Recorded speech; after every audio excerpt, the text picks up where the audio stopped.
السلام علیکم ورحمۃ اللہ وبرکاتہ۔ الحمد للہ الذی وکفی وسلام علی عباده الذین اصطفی، اما بعد فاعوذ باللہ من الشیطان الرجیم، بسم اللہ الرحمن الرحیم۔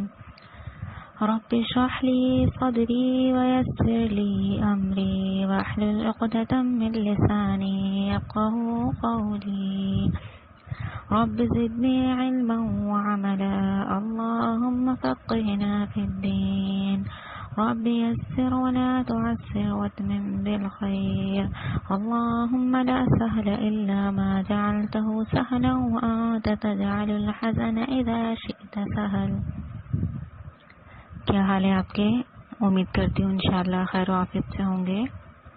سب سے پہلے آپ لوگوں کے ٹیسٹ کے حوالے سے بات کر لیتے ہیں۔ ماشاءاللہ آپ سب کو بہت مبارک ہو، آپ سب نے بہت اچھا ٹیسٹ دیا، بہت محنت کی، بہت لگن کے ساتھ آپ لوگ پڑھتے ہیں، تو آپ لوگوں کو شوق، یہ لگن، یہ کوشش ماشاءاللہ نظر بھی آتی ہے کہ آپ لوگ کتنی دل لگی اور شوق سے پڑھ رہے ہیں۔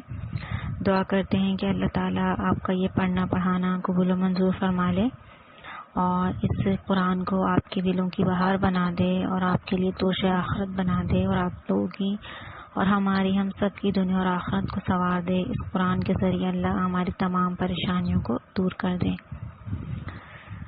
تو اب ہم اپنا آج کا سبق پڑھ لیتے ہیں۔ سورہ بقرہ الحمدللہ ہماری چل رہی ہے، آدھا پارہ ہمارا ہو چکا ہے الف لام میم کا۔ الحمدللہ ثم الحمدللہ ہمارے تعلیم کا سلسلہ جاری ہے، تو اپنا سبق پڑھنا شروع کرتے ہیں۔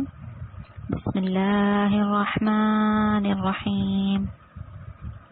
اور اذ جب اخذنا ہم نے لیا میثاق عہد بنی اسرائیل بنی اسرائیل سے، لا نہیں تعبدون تم عبادت کرو گے، الا اللہ مگر اللہ کی، اور بالوالدین ساتھ والدین کی یا ماں باپ سے احسانہ نیک سلوک کرنا، اور ذی القربى قرابت داروں، والیتامى اور یتیموں، والمساکین اور مسکینوں سے، وقولوا اور تم کہو، للناس لوگوں سے، حسنا اچھی بات، وَأَقِيمُوا الصَّلَاةَ اور تم قائم کرو نماز، وَآتُوا الزَّكَاةَ اور تم دو زکوٰۃ یا ادا کرو زکوٰۃ، ثم پھر تولیتم تم پھر گئے، الا مگر قلیلاً تھوڑے، منکم تم میں سے،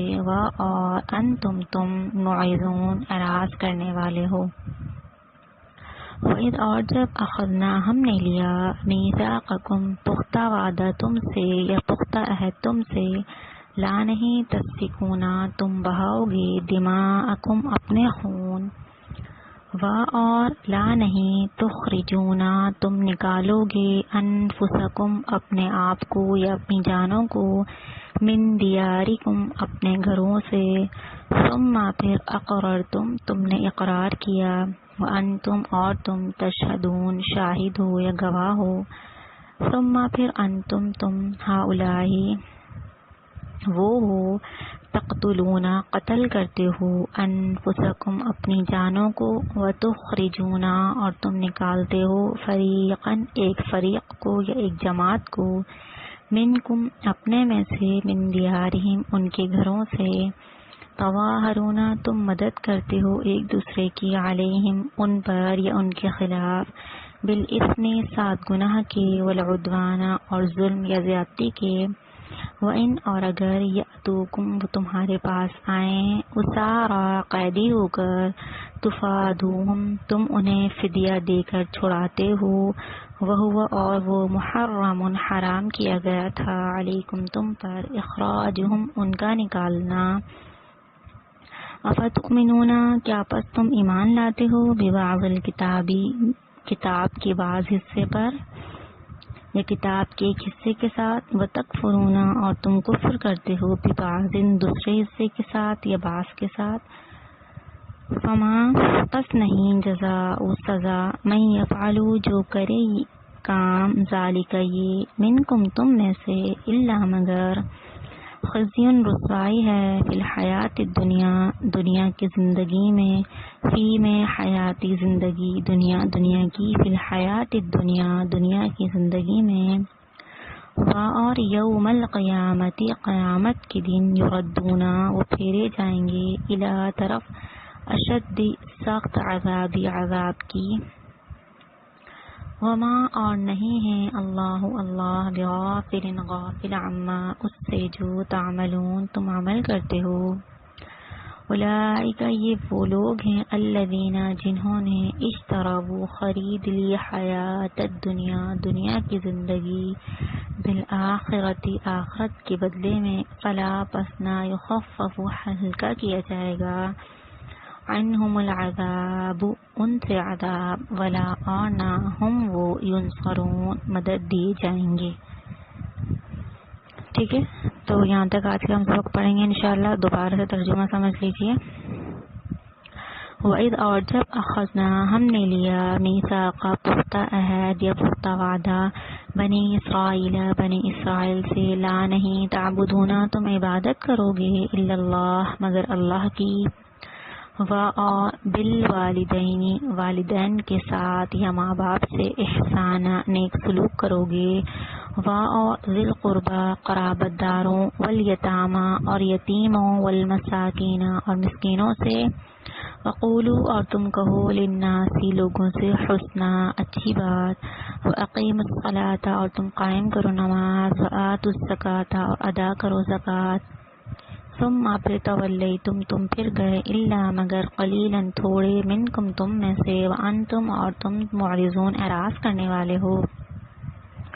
وَإِذْ اور جب اخذنا ہم نے لیا میثاقکم پختہ وعدہ تم سے، لا تسفکون نہ تم بہاؤ گے، دماءکم اپنے خون، ولا اور نہ تخرجون تم نکالو گے، انفسکم اپنی جانوں کو، من دیارکم اپنے گھروں سے، ثم پھر اقررتم تم نے اقرار کیا، وانتم اور تم تشہدون شاہد ہو یا گواہ ہو، ثم پھر انتم تم ہی ہؤلاء وہ ہو، تقتلون قتل کرتے ہو، انفسکم اپنی جانوں کو، وتخرجون اور تم نکال دیتے ہو، فریقا ایک جماعت کو، منکم اپنے میں سے، من دیارہم ان کے گھروں سے، تظاہرون تم مدد کرتے ہو ایک دوسرے کی، علیہم ان پر، بالاسم ساتھ گناہ کے، والعدوان اور ظلم کے، وَإِنْ اور اگر یأتوکم وہ تمہارے پاس آئیں، اسارا قیدی ہو کر، تفادوہم تو تم انہیں فدیہ دے کر چھڑاتے ہو، وہو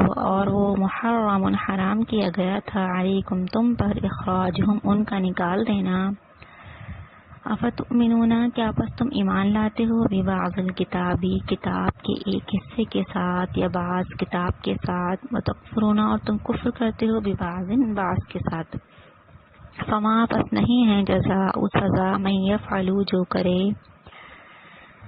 ذالک یہ، منکم تم میں سے، الا مگر خزی رسوائی ہے، فی الحیات الدنیا دنیا کی زندگی میں، ویوم القیامت اور قیامت کے دن، یردون وہ پھیرے جائیں گے، الی طرف اشد العذاب سخت ترین عذاب کی، وما اللہ اور نہیں ہے اللہ بغافل غافل عما اس سے جو تعملون تم عمل کرتے ہو، اولئک الذین اشتروا الحیات الدنیا اولئک یہی وہ لوگ ہیں، الذین جنہوں نے اشتروا خرید لی حیات الدنیا دنیا کی زندگی، بالآخرت آخرت کے بدلے میں، فلا پس نہ یخفف ہلکا کیا جائے گا، عنہم العذاب ان سے عذاب، ولا اور نہ ہم وہ ینصرون مدد دیے جائیں گے۔ تو یہاں پر ہمارا ترجمہ مکمل ہو گیا، اب ہم اس کی تفسیر سمجھتے ہیں، ٹھیک ہے نا۔ اچھا، تو اس کی تفسیر اب ہم پڑھتے ہیں۔ وَإِذْ أَخَذْنَا مِيثَاقَ بَنِي إِسْرَائِيلَ لَا تَعْبُدُونَ إِلَّا اللَّهَ اور جب ہم نے لیا پختہ عہد، یہ ہم نے وعدہ لیا بنی اسرائیل سے کہ نہ تم عبادت کرو گے مگر اللہ کی۔ اچھا، یہاں پر اللہ بنی اسرائیل کا ذکر کر رہے ہیں کہ ہم نے بنی اسرائیل سے عہد لیا تھا کہ وہ نہیں عبادت کریں گے مگر اللہ کی، لیکن یہاں پر ہمیں یہ بات بغور سمجھ لینی چاہیے کہ یہ حکم صرف بنی اسرائیل کے لیے نہیں بلکہ ان سے پہلے اور ان کے بعد آنے والی جتنی بھی امتیں ہیں، چاہے ہم ہوں یا ہم سے پہلے جتنی بھی امتیں آئی ہیں، سب کے لیے یہی حکم تھا۔ سب کے انبیاء کرام اللہ کے پاس سے یہی حکم لے کر آئے تھے کہ لا تعبدون الا اللہ، نہیں تم عبادت کرو گے مگر اللہ کی۔ تو بنی اسرائیل کو بھی کہا جا رہا ہے اور امت محمدیہ کو بھی اس میں کہا جا رہا ہے، اور اس کے علاوہ جتنی بھی امتیں تھیں سب کا، یعنی سب انبیاء کرام کو اپنی امت کو کیا پیغام تھا؟ لا تعبدون الا اللہ، نہ تم عبادت کرو مگر اللہ کی، یعنی اللہ کے سوا کسی دوسرے کی عبادت نہیں کرنا۔ اور یہ حکم تمام مخلوق کے لیے عام ہے، یعنی صرف بنی اسرائیل کے لیے خاص نہیں بلکہ جتنی بھی امتیں ہیں سب کو اس بات کا حکم دیا جا رہا ہے کہ اللہ کے علاوہ کسی کی عبادت نہ کرو۔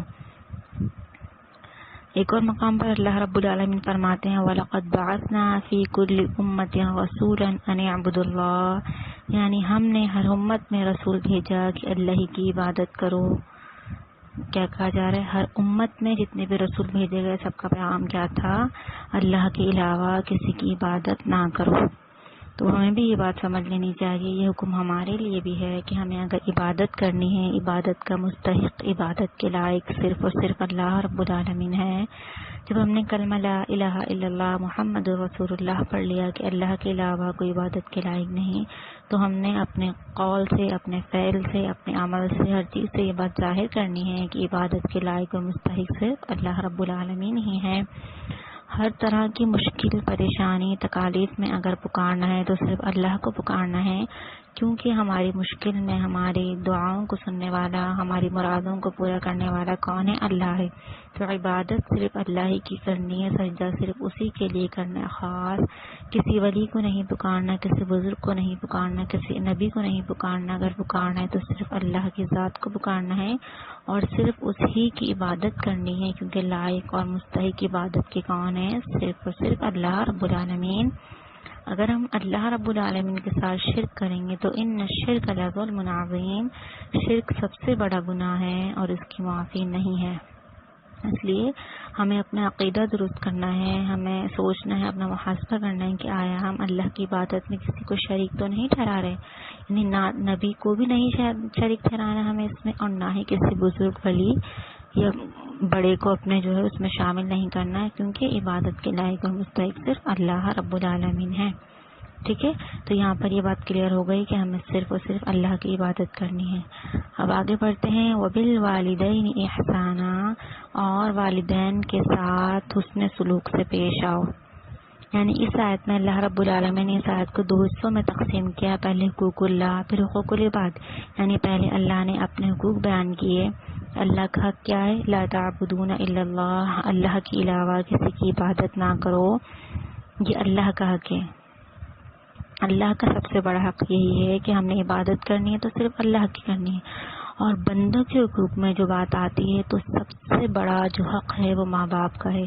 وَبِالْوَالِدَيْنِ إِحْسَانًا، اور والدین کے ساتھ حسن سلوک سے پیش آؤ، کیونکہ بندوں کے حقوق میں ماں باپ کا حق سب سے بڑا آتا ہے۔ اللہ فرماتے ہیں ایک اور جگہ پر انشکر لی ولیوالدیک، کہ میرا شکر ادا کرو اور اپنے ماں باپ کا بھی احسان مانو۔ قرآن اور حدیث میں والدین کی بہت زیادہ فضیلت بیان کی جاتی ہے۔ اللہ رب العالمین نے اکثر مقامات پر قرآن مجید میں جہاں اپنی عبادت کا ذکر کیا، وہاں پر اللہ نے والدین کے ساتھ اس نے سلوک کا بھی ذکر کیا، کیونکہ والدین کی ہماری زندگیوں میں بہت بڑی اہمیت ہے۔ ایک اور مقام پہ اللہ فرماتے ہیں وَقَضَىٰ رَبُّكَ أَلَّا تَعْبُدُوا إِلَّا إِيَّاهُ وَبِالْوَالِدَيْنِ إِحْسَانًا، کہ تمہارے رب نے یہ فیصلہ کر دیا ہے کہ اسی کی عبادت کرو اور والدین کے ساتھ حسن سلوک کرو۔ قرآن کہتا ہے وَلَا تَقُولُوا لَهُمَا أُفٍّ وَلَا تَنْهَرْهُمَا، کہ والدین کو تمہیں اف تک نہیں کہنا اور نہ ہی انہیں ڈانٹنا ہے۔ یعنی بعض دفعہ ایسا ہوتا ہے کہ والدین اگر ہمیں کوئی کام بتاتے ہیں یا پھر والدین ہمیں کچھ سمجھا رہے ہوتے ہیں، کوئی بات کر رہے ہوتے ہیں، تو ہمیں ان کی بات بہت بری لگ رہی ہوتی ہے اور ہم غصے میں آ کر ان کو جھڑک دیتے ہیں، یا پھر اف، یعنی اف جو لفظ ہوتا ہے وہ بھی کہنے سے منع کر رہے ہیں ہمیں۔ قرآن اللہ ہمیں منع کریں گے تو ہمیں انہیں اف تک نہیں کہنا، بلکہ ان کے لیے تم نے عزت والی بات کرنی ہے، اور رب ارحمہما کما ربیانی صغیرہ والی دعا پڑھنی ہے ان کے لیے، کہ ان کے لیے رحمتوں کی برکتوں کی دعا مانگنی ہے، کیونکہ وہ والدین اسی کے مستحق ہیں۔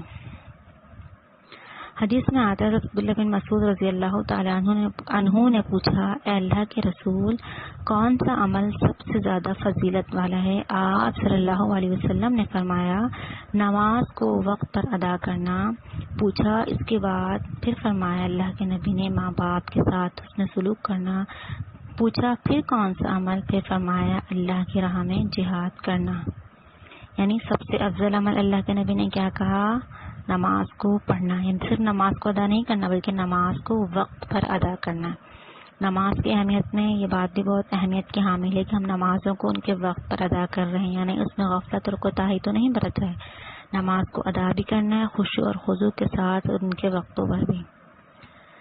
پھر فرمایا ماں باپ کے ساتھ حسن سلوک کرنا، یعنی یہ حق سب سے زیادہ ہے، سب سے افضل بات یہ ہے کہ والدین کے ساتھ حسن سلوک، اچھے برتاؤ سے پیش آنا ہے، اور پھر اس کے بعد اس نمبر میں فرمایا اللہ کی راہ میں جہاد کرنا افضل ہے۔ ایک اور حدیث میں آتا ہے کسی نے اللہ کے نبی صلی اللہ علیہ وسلم سے پوچھا، حضور صلی اللہ علیہ وسلم میں کس کے ساتھ سلوک اور بھلائی کا، یعنی حسن سلوک کا مستحق سب سے زیادہ کون ہے؟ تو آپ صلی اللہ علیہ وسلم نے فرمایا اپنی ماں کے ساتھ۔ پوچھا پھر کس کے ساتھ؟ فرمایا اپنی ماں کے ساتھ۔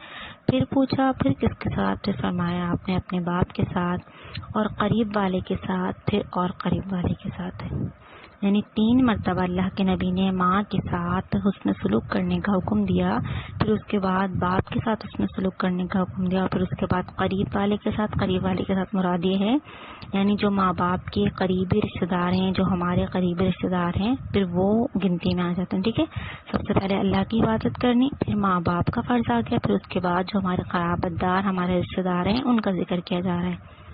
تو یہاں پر ہمیں والدین کی اہمیت کو بخوبی سمجھ لینا چاہیے کہ والدین کی بہت زیادہ فضیلت بیان کی جاتی ہے، اور والدین کی نافرمانی کبیرہ گناہوں میں شامل کی جاتی ہے، کہ ہمیں ہر حال میں والدین کے ساتھ حسن سلوک سے پیش آنا ہے، ان کی دعائیں لینی ہے، نہ کہ ان کی بد دعائیں لینی ہے، کیونکہ والدین ہمارے لیے کتنی محنت مشقت کرتے ہیں،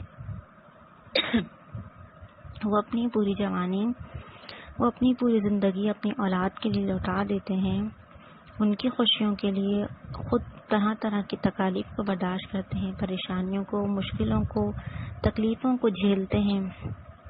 پہلے ماں 9 مہینے پیٹ میں لے کر اپنی اولاد کو پھرتی ہے، اس میں وہ بہت سی تکالیف اور پریشانیوں کا سامنا اسے کرنا پڑتا ہے، اور پھر پیدائش کے بعد اس کی تربیت، یہ بہت بڑا مرحلہ ہوتا ہے ماں کے لیے بھی اور باپ کے لیے بھی۔ باپ محنت مشقت کر کے کماتا ہے اور اپنی اولاد پر خرچ کرتا ہے، تو یہ بھی محنت بہت بڑی محنت ہے۔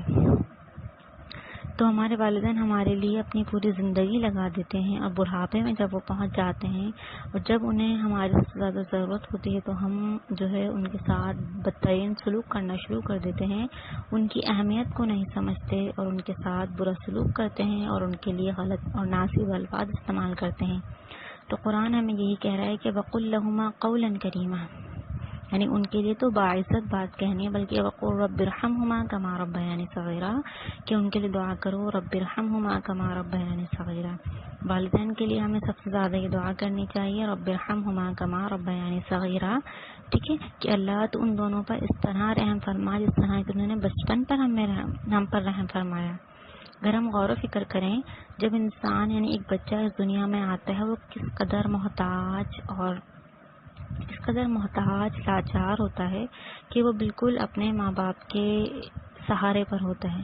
اگر ماں باپ محنت و مشقت نہ کریں تو اس کا پروان چڑھنا کتنا مشکل ہو جاتا ہے۔ یعنی یہ اللہ کا بنایا ہوا نظام ہے کہ اللہ سب کچھ کرنے والا تو اللہ ہوتا ہے، لیکن اللہ نے ذریعے کوئی نہ کوئی بنائے ہوتے ہیں۔ تو والدین کتنی محنت اور مشقت کے ساتھ اس بچے کو پروان چڑھاتے ہیں اور ان پر کتنی محنت کرتے ہیں۔ ہم میں سے جو یعنی مائیں بن چکی ہیں، جو اولاد والی ہیں، جن کے بچے ہیں، وہ جانتی ہوں گی اس بات کو بہت اچھے طریقے سے کہ اولاد کو پالنے میں انسان کو کتنی محنت اور مشقت کرنی پڑتی ہے، اپنے دن اور رات کا سکون بالکل ختم کر دینا ہوتا ہے۔ تو ہمارے والدین نے بھی اسی طرح ہمارے لیے محنت اور مشقت کی ہے، تو ہمیں ان کے لیے بہت زیادہ کوشش کرنی ہے، ان کے ساتھ حسن سلوک سے پیش آنا ہے، اور ان کے لیے زیادہ سے زیادہ دعائیں کرنی ہیں کہ اللہ ان کی دنیا اور آخرت سنوار دے. ٹھیک ہے نا؟ تو یہاں پر ہمیں یہ بات سمجھ میں آ گئی کہ ہمیں اللہ کے حقوق کے بعد ماں باپ کے ساتھ حسن سلوک کرنا ہے. پھر آ گیا وذی القربیٰ، یعنی اللہ نے پھر قرابت داری کا ہمیں حکم دے دیا یہاں پہ، یعنی پہلے اللہ کے حق، پھر ماں باپ کے حق، پھر اس کے بعد رشتہ داروں کے حقوق بتائے جا رہے ہیں کہ وذی القربیٰ یعنی رشتہ داروں کے ساتھ حسن سلوک سے پیش آنا ہے. اب ہمارے ہاں کیا ہوتا ہے کہ ہم اپنی رشتہ داریوں پر توجہ نہیں دیتے، چھوٹی چھوٹی باتوں پر لڑائی جھگڑا کر کے اپنے رشتوں کو، تعلقوں کو ختم کر دیتے ہیں، قطع تعلقی کر کے بیٹھ جاتے ہیں. جبکہ قرآن کیا کہہ رہا ہے؟ والدین کے بعد وذی القربیٰ، یعنی اللہ کا حق، والدین کا حق، اور پھر اس کے بعد قرابت داروں یعنی رشتہ داروں کا حق ہے کہ ہم ان کے ساتھ اس میں سلوک سے پیش آئیں. چھوٹی چھوٹی باتوں پر لڑ جھگڑ کر اپنے رشتہ داریوں کو نہ توڑیں، بلکہ صبر، شکر، برداشت، ہر چیز کے ساتھ ان رشتوں کو لے کر چلیں. ان رشتوں کی بہت اہمیت ہے. اللہ کے نبی صلی اللہ علیہ وسلم ارشاد فرماتے ہیں لا يدخل الجنت قاطع، رشتہ توڑنے والا جنت میں داخل نہیں ہوگا. تو اپنے رشتہ داریوں کو جوڑ کر رکھو، ملا کر رکھو، اسی میں انسان کی بھلائی ہے. اور جو ایک یعنی دیندار انسان ہوتا ہے اس کی علامت یہ ہوتی ہے کہ وہ اپنے رشتہ داروں، اپنے رشتوں کی بہت قدر کرتا ہے. وہ چھوٹی چھوٹی باتوں پر لڑ جھگڑ کر اپنے قرابت داریاں، رشتہ داریاں خراب نہیں کرتا، بلکہ صبر، شکر اور برداشت کے ساتھ ان کو لے کر چلتا ہے. تو ہم نے والدین کے بعد پھر اپنے قرابت داروں یعنی رشتہ داروں کا بھی خیال رکھنا ہے. پھر فرمایا والیتامیٰ، اور یتیموں کا، یعنی جو یتیم ہو جاتے ہیں. یتیم کسے کہتے ہیں؟ یتیم ان چھوٹے بچوں کو کہا جاتا ہے جن کا سرپرست یعنی باپ نہ ہو. تو ہمیں ان بچوں کے ساتھ بھی بہت زیادہ حسن سلوک سے پیش آنا ہے. یعنی جو اپنے ماں باپ کے بغیر ہوتے ہیں بچے، ان کے ساتھ بھی ہم نے بہت زیادہ بہتری کا سلوک کرنا ہے، حسن سلوک سے پیش آنا ہے، ہمدردی کا مظاہرہ کرنا ہے ان کے ساتھ. اللہ کے نبی صلی اللہ علیہ وسلم ارشاد فرماتے ہیں میں اور یتیم کی کفالت کرنے والا قیامت کے دن اس طرح ہوں گے. کس طرح ہوں گے؟ یعنی جس طرح ہمارے ہاتھوں کی انگلیاں آپس میں قریب قریب ہوتی ہیں، ایک انگلی سے دوسری انگلی میں کتنا فاصلہ ہوتا ہے؟ بہت کم فاصلہ ہوتا ہے. تو اللہ کے نبی فرماتے ہیں یتیم کی کفالت کرنے والا قیامت کے دن میرے اتنے زیادہ قریب ہوگا. یعنی یتیم کی کفالت کرنے والے کی اس میں فضیلت بیان کی جا رہی ہے اس حدیث میں، یتیم کی کفالت کرنے کا کتنا اجر ہے. تو ہم نے ان بچوں کا بھی جن کے ماں باپ نہیں ہوتے، جن کا کوئی سرپرست نہیں ہوتا، ان کا بہت زیادہ خیال رکھنا ہے اور ان کے ساتھ ہمدردی والا معاملہ کرنا ہے. پھر آ جائیے والمساکین، اور مسکین. مسکین ان لوگوں کو کہا جاتا ہے جو اپنی اور اپنے بال بچوں کی پرورش اور دیگر زندگی کی ضروریات پوری طرح جن کو مہیا نہ ہوں، جن کے پاس اتنے وسائل نہ ہوں کہ وہ اپنے بچوں کی پرورش اور دیگر ضروریات پوری طرح مہیا نہ کر سکیں، تو ان کو کہتے ہیں مساکین. تو یتیموں کے ساتھ بھی اور مسکینوں کے ساتھ بھی حسن سلوک سے پیش آنا ہے. وقولوا للناس حسنا، اور کہو لوگوں کے لیے اچھی بات. اب کیا کہا جا رہا ہے؟ لوگوں سے ہمیں اچھی باتیں کرنی، یعنی ان کے ساتھ نرم کلامی اور کشادہ پیشانی کے ساتھ پیش آیا کرو. بھلائی کی باتوں کا انہیں حکم دو اور برائی سے روکو. بردباری، درگزر اور خطاؤں کی معافی کو اپنا شیوا بنا لو. یہی انسان کا اچھا اخلاق ہے اور یہی انسان کو جنت کی طرف لے کر جانے کا ذریعہ ہے. یعنی لوگوں کے ساتھ اچھے سلوک سے پیش آنا، خندہ پیشانی سے پیش آنا، حسن سلوک سے پیش آنا، اس کی بہت بڑی اہمیت ہے صلہ رحمی کی. تو لوگوں کے ساتھ ہمیں اچھے کلام سے اچھی طرح بات چیت کرنی ہے، اچھے اخلاق سے پیش آنا ہے. اللہ کے نبی صلی اللہ علیہ وسلم ارشاد فرماتے ہیں تم میں سے سب سے بہترین شخص وہ بھی ہے کہ جس کا اخلاق سب سے اچھا ہوتا ہے. یعنی جس طرح قرآن کی تعلیم اس سے حاصل کرنے والے کو اللہ کے نبی نے افضل قرار دیا ہے نا، کہ سب سے بہتر وہ جو قرآن سیکھے اور سکھائے. اسی طرح سب سے افضل لوگوں میں وہ شخص بھی شامل ہے جس کا جو ہے اخلاق سب سے اچھا ہوتا ہے. تو حسن سلوک سے، اچھے اخلاق سے زبان کا اچھا استعمال کرنا ہے، نرم الفاظ ادا کرنا ہے، یعنی سخت زبان سے درگزر کرنا ہے ہمیں، اور سخت زبان کا استعمال نہیں کرنا. اس سے رشتے بھی خراب ہوتے ہیں، کسی کا ہم دل بھی دکھا دیتے ہیں. جبکہ مسلمان تو وہی ہے جس کی زبان اور ہاتھ کی تکلیف سے دوسرا مسلمان محفوظ رہتا ہے. تو ہمیں حسن سلوک سے پیش آنا ہے، نہ کہ یعنی غلط الفاظ استعمال کر کے کسی کا دل دکھانا ہے. تو اس سے بھی ہمیں قرآن منع کر رہا ہے. وَأَقِیمُوا الصَّلَاةَ، اور قائم کرو نماز، وَآتُوا الزَّکَاةَ، اور ادا کرو زکوٰۃ۔ یعنی ہم نے بہت سی جگہوں پر نماز قائم کرنے کا حکم پڑا ہے کہ اللہ جگہ جگہ پر، تھوڑی تھوڑی آیتوں کے بعد ہم دیکھیں گے اللہ نماز قائم کرنے کا ہمیں حکم دے رہے ہیں۔ تو اس سے ہمیں نماز کی اہمیت کا پتہ چلتا ہے کہ نماز ہم نے ہر حال میں پڑھنی ہے۔ نماز کی اہمیت کے بارے میں پہلے آپ لوگوں کو ماشاءاللہ احادیث 2-3 دفعہ بتا چکی ہوں، تو نماز کی اہمیت کو آپ لوگ بہت اچھے سے سمجھ چکے ہیں۔ تو بس یہاں پر یہ بات ذہن نشین کر لیجئے کہ نماز قائم کرنا ہر حال میں ہم پر فرض ہے۔ نماز ہمیں ہر حال میں پڑھنی ہے اور ان کے وقتوں پر پڑھنی ہے، خشوع اور خضوع کے ساتھ پڑھنی ہے، ٹھیک ہے نا۔ باقی احادیث میں آپ کو نماز کی اہمیت کے بارے میں بتا چکی ہوں۔ وآتوا الزکاۃ، اور ادا کرو زکوٰۃ، یعنی اپنے مالوں میں سے زکوٰۃ بھی ادا کرنی ہے۔ جس طرح نماز کا قائم کرنا ضروری ہے، ویسے زکوٰۃ کا ادا کرنا بھی ضروری ہے۔ ارکان اسلام میں سے ایک رکن نماز کا ادا کرنا ہے، تو اس کے ساتھ ساتھ زکوٰۃ کا ادا کرنا بھی ہے۔ تو زکوٰۃ بھی ہمیں ادا کرنی ہے اور نماز بھی ادا کرنی ہے۔ اور زکوٰۃ کے پورے مصارف، زکوٰۃ کتنے مال میں سے دینی ہے، کس طرح دینی ہے، تو وہ انشاءاللہ ہم آگے پڑھیں گے۔ تو ابھی ہم یہاں پر یہ سمجھ لیتے ہیں کہ زکوٰۃ کا ادا کرنا بھی ہم پر ضروری ہے۔ ثم تولیتم الا قلیلا منکم وانتم معرضون، لیکن تھوڑے سے لوگوں کے علاوہ تم سب پھر گئے اور منہ موڑ لیا۔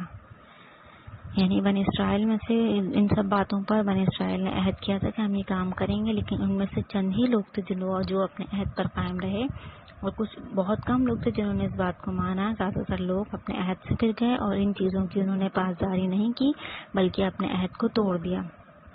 تو یہ عہد جس طرح بنی اسرائیل کے لیے، اس طرح ہمارے لیے بھی یہ عہد ہے۔ اب ہم نے اپنا محاسبہ کرنا ہے کہ آیا ہم اس عہد پر پورا اتر رہے ہیں یا نہیں اتر رہے، کیا ہم اللہ کی عبادت کر رہے ہیں، کیا ہم والدین کے ساتھ اپنا سلوک کر رہے ہیں، کیا ہم رشتہ داروں، یتیم و مساکین کا خیال رکھ رہے ہیں، کیا زبان کا اچھا استعمال کر رہے ہیں، کیا ہم نرمی والی زبان استعمال کر رہے ہیں، کیا ہم نماز ادا کر رہے ہیں، کیا ہم روزے رکھ رہے ہیں، کیا ہم زکوٰۃ کو ادا کر رہے ہیں۔ اگر ہم یہ سب کر رہے ہیں تو ہم بھی اپنے عہد کو پورا کر رہے ہیں، اور اگر ہم میں سے کوئی ایک بھی، یعنی ہم میں سے کسی ایک عمل کو بھی ہم نہیں کر رہے، تو ہم بھی اپنے عہدوں کی پاسداری نہیں کر رہے بلکہ عہد کو توڑ رہے ہیں۔ تو یہاں پر ہمیں انشاءاللہ پختہ عہد کرنا ہے کہ ہمیں بھی اس عہد پر صحیح طریقے سے عمل کرنا ہے، کہ ان سب چیزوں پر ہمیں عمل کر کے اللہ کو راضی کرنا ہے، اور اللہ کو راضی کر کے ہم جنتوں کو پا سکتے ہیں، ٹھیک ہے نا۔ تو اس آیت کی ہم تفسیر سمجھ چکے ہیں، اب آگے والے آیت کی طرف آ جاتے ہیں۔ وَإِذْ أَخَذْنَا مِيثَاقَكُمْ لَا تَسْفِكُونَ دِمَاءَكُمْ، اور جب ہم نے تم سے عہد لیا کہ نہ تم خون بہاؤ گے اپنے، اور نہ نکالو گے تم اپنی جانوں کو اپنے گھروں سے۔ اچھا، یہاں پر ہم یہ قصہ آتا ہے یعنی اوس اور خزرج قبیلے کا، اور یہودیوں کے 3 قبیلے بنو قینقاع، بنو نذیر اور بنو قریظہ کا۔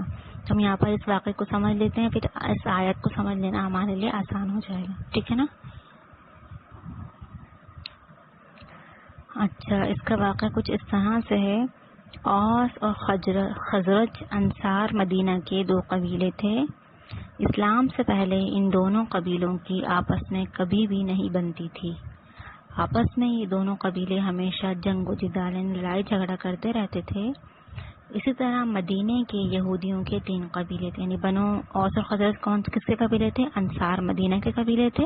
اور یہودیوں کے کتنے قبیلے تھے؟ 3، بنو قینقاع، بنو نذیر اور بنو قریظہ، جن کا ذکر ہم پہلے بھی پڑھ چکے ہیں۔ تو بنو قینقاع اور بنو نذیر تو خزرج کے طرفدار اور ان کے بھائی بند بنے ہوئے تھے، یعنی بنو قینقاع اور بنو نذیر کس کا ساتھ دیتے تھے؟ خزرج قبیلے کا، جس کا ذکر ابھی ہم نے پڑھا جو انصار کے قبیلوں میں سے تھا۔ یعنی یہودیوں کے قبیلے کے بنو قینقاع اور بنو نذیر خزرج قبیلے کو اپنا بھائی بند مانتے تھے، ان سے دوستی و بھائی چارگی رکھتے تھے۔ جبکہ جو یہودیوں کا قبیلہ بنو قریظہ تھا، اس کا بھائی چارہ، اس کی دوستی کس سے تھی؟ اوس قبیلے سے۔ یعنی انصار کے ایک قبیلے سے بنو قینقاع بنو نذیر کی دوستی تھی، اور ایک قبیلے سے اوس یعنی بنو قریظہ کی اوس سے دوستی تھی، ٹھیک ہے۔ جب اوس اور خزرج میں جنگ چھڑ جاتی تو یہودیوں کے یہ 3 گروہ بھی اپنے اپنے حلیف کے ساتھ مل جاتے، ٹھیک ہے نا۔ یعنی بنو قینقاع بنو نذیر کس کے ساتھ مل جاتے؟ خزرج کے ساتھ مل جاتے، اور بنو قریظہ کس کے ساتھ مل جاتے؟ اوس کے ساتھ۔ تو ان کا آپس میں ایک یعنی گروہ بن جاتا تھا۔ اور یہ کیا کرتے تھے؟ یعنی یہ یہودیوں کے 3 گروہ بھی اپنے اپنے حلیف کا ساتھ دیتے تھے اور ان سے مل کر ان کے دشمن سے لڑتے تھے۔ دونوں طرف کے یہودیوں کے ہاتھ مارے بھی جاتے، اور موقع پا کر ایک دوسرے کے گھروں کو بھی یہ لوگ اجاڑ دیا کرتے تھے، اور دیش سے نکال دیا بھی کرتے تھے ایک دوسرے کو، اور مال و دولت پر قبضہ کر لیا کرتے تھے۔ جب لڑائی موقوف ہوتی، جب لڑائی ختم ہو جاتی تو مغلوب فریق کی قیدیوں کو، یعنی جو ہارتا تھا قبیلہ، اس کے قیدیوں کو فدیہ دے کر چھڑا بھی لیا کرتے تھے اور کہتے تھے کہ ہمیں اللہ تعالیٰ کا حکم ہے کہ ہم میں سے جو کوئی قید ہو جائے تو ہم فدیہ دے کر چھڑا لیں۔ توریت میں ہمیں اسی چیز کا حکم دیا جاتا ہے۔ اس پر اللہ رب العالمین فرما رہے ہیں کہ اس کی کیا وجہ ہے کہ میرے اس ایک حکم کو تو تم مان رہے ہو، یعنی ایک کو تم مان رہے ہو، لیکن میں نے کہا تھا کہ آپس میں قتل و غارت گری نہ کرو، گھروں سے نہ نکلو، تو تم اس حکم کو کیوں نہیں مانتے؟ یعنی سمجھ آ رہی ہے یہ بات کہ اللہ نے تو ان دونوں گروہوں کو اس بات کا بھی منع کیا تھا کہ تمہیں آپس میں لڑنا جھگڑنا نہیں ہے، تم نے خون یعنی ایک دوسرے کا خون نہیں بہانا، اور نہ ہی ایک دوسرے کو جلا وطن کرنا یعنی اپنے دیش سے نکالنا۔ تم یہ کام تو کر رہے ہو، ایک دوسرے کے ساتھ لڑائی جھگڑا بھی کر رہے ہو، ان کے گھروں کو بھی لوٹ رہے ہو، انہیں اپنے دیشوں سے بھی نکال رہے ہو، مال و دولت پر بھی قبضہ کر رہے ہو۔ اور اللہ نے جو تمہیں حکم دیا تھا، کیا حکم دیا کہ تمہیں فدیہ دے کر چھڑا لینا ہے، تم فدیہ دے کر یعنی قیدیوں کو فدیہ دے کر چھڑا رہے ہو، یہ بول کر کہ ہمیں اللہ نے حکم دیا ہے، لیکن باقی کام کر رہے ہو۔ تو تم قرآن پر کس طرح سے عمل کر رہے ہو؟ جس کا تمہارا دل چاہتا ہے تم اس پر ایمان لے آتے ہو، اور جس پر نہیں دل چاہتا اس کو چھوڑ دیتے ہو۔ اللہ آیت میں فرما رہے ہیں کہ اپنے خون نہ بہاؤ اور اپنے آپ کو اپنے گھروں سے نہ نکالو۔ تو اللہ رب العالمین یہاں پر ان کو اسی بات پر ڈانٹ ٹپٹ کر رہے ہیں کہ تم کسی ایک حصے پر ایمان لے آتے ہو اور کسی ایک کو چھوڑ دیتے ہو۔ یہاں پر جو کہا جا رہا ہے فَتُؤْمِنُونَ بِبَعْضِ الْكِتَابِ وَتَكْفُرُونَ بِبَعْضٍ، کیا تم کفر یعنی کیا تم ایمان لے کر آتے ہو بعض کتاب کے ساتھ اور تم کفر کرتے ہو بعض کے ساتھ۔ تو یہاں پر اس کا ترجمہ تو ہم پوری طرح پڑھ چکے ہیں کہ اللہ نے جب عہد لیا تھا، یعنی جب تم سے اللہ نے وعدہ لیا کہ آپس میں قتل نہ کرنا اور آپس میں ایک دوسرے کو جلا وطن نہ کرنا، تو تم نے اس بات کا اقرار کیا اور تم اس کے گواہ بھی بن گئے کہ ہم ایسا نہیں کریں گے، لیکن پھر بھی تم نے اپنے عہدوں کو توڑا، آپس میں قتل بھی کیا اور ایک دوسرے کو جلا وطن بھی کیا اور گناہ اور زیادتی کے کاموں میں ایک دوسرے کی مدد بھی کی۔ تو ہاں، قیدی بن کر تمہارے پاس آئے تو تم نے ان کو فدیہ دے کر چھڑا بھی لیا، لیکن ان کا نکالنا تو اللہ نے تم پر حرام کر دیا تھا۔ وہ تم بعض چیزوں پر ایمان لے کر آ رہے ہو اور بعض کا انکار کر رہے ہو۔ تو اللہ اس آیت میں انہیں یہود اور انصار کے اور خزرج قبیلے اور بنو قینقاع، بنو نذیر، بنو قریظہ اور بنو قینقاع، بنو نذیر اور بنو قریظہ کے جو یہودیوں کے قبیلے تھے، انہی کے بارے میں اللہ اس آیت میں ذکر کر رہے ہیں کہ تمہیں یعنی یہ تمہارا کیسا ایمان ہے کہ تم بعض حصے پر ایمان لے کر آتے ہو اور بعض کو چھوڑ دیتے ہو، تو تمہیں اس طرح نہیں کرنا۔ اور یہ حکم صرف بنی اسرائیل کے لیے خاص نہیں بلکہ ہم امت محمدیہ کے لیے بھی یہ خاص ہے کہ ادخلوا فی السلم کافہ، پورے کے پورے اسلام میں داخل ہو جاؤ، یعنی ایسا نہ کرو کہ بعض حصے پر قرآن کے بعض حصے پر تم ایمان لے آؤ اور بعض کا انکار کر دو۔ جو دل چاہے اس کو اپنا لو، جس سے دل نہ چاہے اس سے پیچھے ہٹ جاؤ، اس کا انکار کر دو یا پھر اس پر عمل نہ کرو۔ تو تمہیں ایسا نہیں کرنا جس طرح کہ بنی اسرائیل نے کیا تھا کہ وہ بعض آیات پر ایمان لے آتے اور بعض کو چھوڑ دیتے تھے۔ تو ہمیں اس آیت سے یہ سبق ملتا ہے کہ ہم نے پورے کے پورے اسلام میں داخل ہونا ہے، جو اللہ اور اس کے رسول نے حکم دیا ہے وہ سب ہم نے اپنانا ہے، اور جس سے منع کیا ان سے باز آ جانا ہے۔ ٹھیک ہے نا؟ تو ذالک منکم الا خزی فی الحیات الدنیا، تو اللہ یہاں پر یہی کہہ رہے ہیں کہ ایسے لوگوں کے لیے جو یہ عمل کرتے ہیں ان کی سزا یہ ہے کہ ان دنیا میں بھی ان کے لیے رسوائی ہے، ویوم القیامت یردون الی اشد العذاب، قیامت کے دن بھی وہ لوگ سخت ترین عذاب میں مبتلا کر دیے جائیں گے۔ وما اللہ بغافل عما تعملون، جو تم عمل کرتے ہو یہ سمجھ لو کہ اللہ اس سے غافل نہیں ہے بلکہ اللہ سب کچھ جانتا ہے۔ تمہارے اس عمل کی وجہ سے تمہاری دنیا بھی تباہ ہو رہی ہے اور تمہاری آخرت بھی تم تباہ کر رہے ہو۔ ٹھیک ہے نا؟ تو ہمیں یہاں پہ سمجھ لینا ہے کہ ہمیں بھی انشاءاللہ قرآن کی ہر آیت پر عمل کرنا ہے، اپنی مرضی نہیں چلانی، ورنہ ہمارا انجام بھی وہی ہوگا جو بنی اسرائیل کا ہوا کہ اللہ نے ان کو نبی سنا دی کہ تمہاری دنیا اور آخرت تباہ ہو جائے گی، تمہیں دنیا میں بھی رسوائی ملے گی اور آخرت کے دن بھی تم سخت ترین عذاب میں مبتلا کیے جاؤ گے، اور جو تم عمل کر رہے ہو اللہ اس سے غافل نہیں ہے۔ آگے اللہ فرماتے ہیں اولئک الذین اشتروا الحیاۃ الدنیا بالآخرہ، یہ وہ لوگ ہیں جنہوں نے دنیا کی زندگی کو آخرت کے بدلے میں خرید لیا، ان سے نہ تو عذاب ہلکے ہوں گے اور نہ ہی ان کی مدد کی جائے گی۔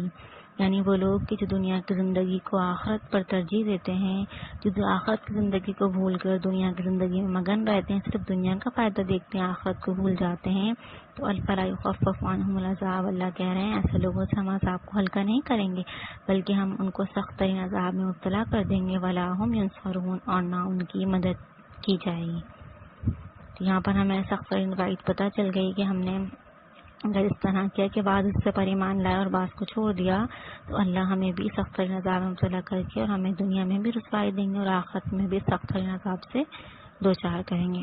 تو اللہ سے دعا کرتے ہیں کہ اللہ تعالیٰ ہم نے جو کچھ سنا اور سنایا اس پر عمل کرنے کی آپ کو بھی اور مجھے بھی توفیق عطا فرمائے، ہر مشکل اور پریشانی سے ہمیں بچائے، ٹھیک ہے نا۔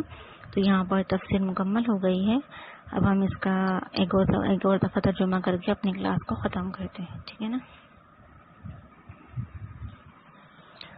وَإِذَا، اور جب اخذنا ہم نے لیا میثاق پختہ عہد بنی اسرائیل سے، لا تعبدون نہیں تم عبادت کرو گے الا اللہ مگر اللہ کی، وبالوالدین اور ماں باپ سے احسانا نیک سلوک کرنا، وذی القربى اور قرابت داروں، والیتامى اور یتیموں، والمساکین اور مسکینوں سے، وقولوا اور تم کہو، للناس لوگوں سے، حسنا اچھی بات یا اچھا کلام، واقیموا الصلاۃ اور تم قائم کرو نماز، وآتوا الزکاۃ اور ادا کرو زکوٰۃ، ثم تولیتم پھر تم پھر گئے، الا مگر قلیلا تھوڑے، منکم تم میں سے، وانتم اور تم معرضون اعراض کرنے والے ہو۔ وَإِذْ اور جب اخذنا ہم نے لیا میثاقکم پختہ وعدہ تم سے، لا تسفکون نہ تم بہاؤ گے، دماءکم اپنے خون، ولا اور نہ تخرجون تم نکالو گے، انفسکم اپنی جانوں کو، من دیارکم اپنے گھروں سے، ثم پھر اقررتم تم نے اقرار کیا، وانتم اور تم تشہدون گواہ ہو، ثم پھر انتم تم ہی، ہؤلاء وہ ہو، تقتلون قتل کرتے ہو، انفسکم اپنی جانوں کو، وتخرجون اور تم نکال دیتے ہو، فریقا ایک جماعت کو، منکم اپنے میں سے، من دیارہم ان کے گھروں سے، تظاہرون تم مدد کرتے ہو ایک دوسرے کی، علیہم ان پر، بالاثم ساتھ گناہ کے، والعدوان اور زیادتی اور ظلم کے، وَإِنْ اور اگر یأتوکم وہ تمہارے پاس آئیں، اسارا قیدی ہو کر، تفادوہم تو تم انہیں فدیہ دے کر چھڑا دیتے ہو، وہو اور وہ محرم حرام کیا گیا تھا، علیکم تم پر، اخراجہم ان کا نکالنا، یعنی جس طرح ان کا نکالنا تم پر حرام کیا گیا تھا وہ کام تو تم نے کر دیا، اور فدیہ دینے کا تمہیں حکم دیا گیا تھا وہ تم کر رہے ہو، یعنی ایک حصے پر ایمان لا رہے ہو اور ایک سے باز آ رہے ہو۔ افتؤمنون کیا تم ایمان لاتے ہو، ببعض الکتاب کتاب کی کسی کے ساتھ، وتکفرون اور تم کفر کرتے ہو، ببعض دوسرے کے ساتھ، فما پس نہیں ہے جزاء سزا، من یفعل جو کرے، ذالک یہ، منکم تم میں سے، الا مگر خزی رسوائی ہے، فی الحیات الدنیا دنیا کی زندگی میں، ویوم القیامت قیامت کے دن، یردون وہ پھیر دی جائیں گے، الی طرف اشد العذاب سخت ترین عذاب کے، اور ما نہیں ہے اللہ بغافل غافل عما اس سے جو تعملون تم عمل کرتے ہو، اولئک الذین یہی وہ لوگ ہیں، اشتروا الحیات الدنیا جنہوں نے خرید لی دنیا کی زندگی، بالآخرت آخرت کے بدلے، فلا پس نہ یخفف ہلکا کیا جائے گا، عنہم العذاب ان سے عذاب، ولا اور نہ ہم وہ ینصرون مدد دی جائیں گے۔ تو یہاں پر ہماری آج کی کلاس ختم ہوتی ہے، اپنے ترجمہ بھی پڑھ لیا، تفسیر بھی پڑھ لی، اللہ ہمارا پڑھنا پڑھانا اپنی بارگاہ میں قبول و منظور فرمائے، اور جو سنا اور سنایا اس پر مجھے بھی اور آپ سب کو بھی عمل کرنے کی توفیق عطا فرمائے۔ زندگی ہے تو انشاءاللہ کل کی کلاس میں ملاقات ہوگی۔ اللہ آپ کا اور میرا حامی اور ناصر رہے۔ سبحانک اللہم و بحمدک، نشہد ان لا الہ الا انت، نستغفرک و نتوب الیک۔ السلام علیکم و رحمۃ اللہ وبرکاتہ۔